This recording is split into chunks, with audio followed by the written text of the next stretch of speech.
শাহরিয়ার স্টেশনে যাত্রীর চাপ কেমন দেখছেন এবং ট্রেনের শিডিউল বিপর্যয়ের কোনো খবর আছে কিনা জানাবেন।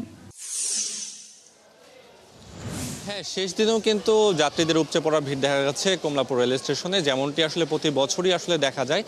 তেমনটি আজকে কিছুক্ষণ আগেও কিন্তু একতা এক্সপ্রেস ছেড়ে গিয়েছে এবং এখন অপেক্ষায় আছে। দেখতে পাচ্ছেন যে মোহনগঞ্জ এক্সপ্রেস যেটা ছেড়ে যাবে দুপুর 1টার পরে, কিন্তু দেখতে পাচ্ছেন যে যাত্রীরা কিন্তু আগে ভাগেই কিন্তু ট্রেনে উঠছেন। কারণ আমরা দেখেছি এর আগে যখন একতা এক্সপ্রেস ছেড়ে গিয়েছে তখন কিন্তু দেখেছি যে যাত্রীদের উপচে পড়া ভিড় ছিল এবং অনেকে টিকিট পেয়েও শেষ মুহূর্তে অনেক কষ্টে অনেকে উঠেছে। কারণ অনেক যাত্রী আছে যারা টিকিট পায়নি, অনেকে ট্রেনে যেহেতু অনেকে আরামদায়কভাবে বা স্বাচ্ছন্দ্যে, অনেকে নিরাপত্তার কথা বিবেচনা করে ট্রেনকে অনেকে বেছে নেয়।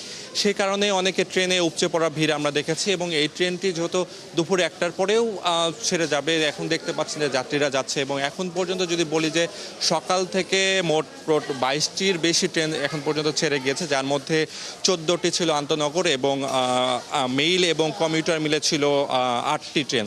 এবং আপনি জানেন যে আজকে সারাদিনে সব মিলে 67টা ট্রেন ছেড়ে যাবে, এর মধ্যে 43টি ট্রেন যাবে আন্তনগর এবং কমিউটার যাবে 23টি। এবং ঈদের জন্য কিন্তু একটা আজকের দিনের জন্য একটা স্পেশাল একটি ট্রেন রাখা হয়েছে।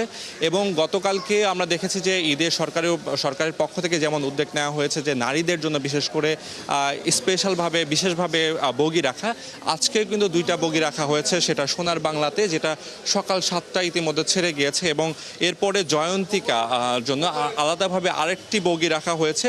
এই দুইটি স্পেশাল বা বিশেষভাবে এই দুইটি বগি শুধুমাত্র রাখা হয়েছে নারীদের জন্য, নারীদের কথা বিশেষভাবে বিবেচনা করে। এছাড়া বরাবরের মতো যেহেতু শিডিউল বিপর্যয় আমরা দেখেছি এর আগে যখন একতা এক্সপ্রেসটা ছেড়ে গিয়েছে, সেটা ছাড়ার কথা ছিল 10টা 15 মিনিটে, কিন্তু সেটা ছাড়তে ছাড়তে প্রায় 12টা নাগাদ ছেড়েছে। কারণ ট্রেন যেমন কিছুটা আসতে দেরি করেছে, তারপরেও যাত্রী যেহেতু অনেক বেশি চাপ ছিল, সেক্ষেত্রে যাত্রীরা ভিতরে প্রবেশ করতে ধাক্কাধাক্কি করে সবাই প্রবেশ করেছে এবং নিরাপত্তার কথা বিবেচনা করে ট্রেনটা আসলে দেরি করে ছেড়েছে। তো সব কিছু মিলে আসলে এভাবে ট্রেনে একটু দেরি হলেও এখানকার যারা রেল কর্তৃপক্ষ আছে তারা যেমনটি বলছে যে যাত্রীদের নিরাপত্তার কথা বিবেচনা করেই তারা একটু দেরি করেই আসলে ট্রেনগুলো যাচ্ছে।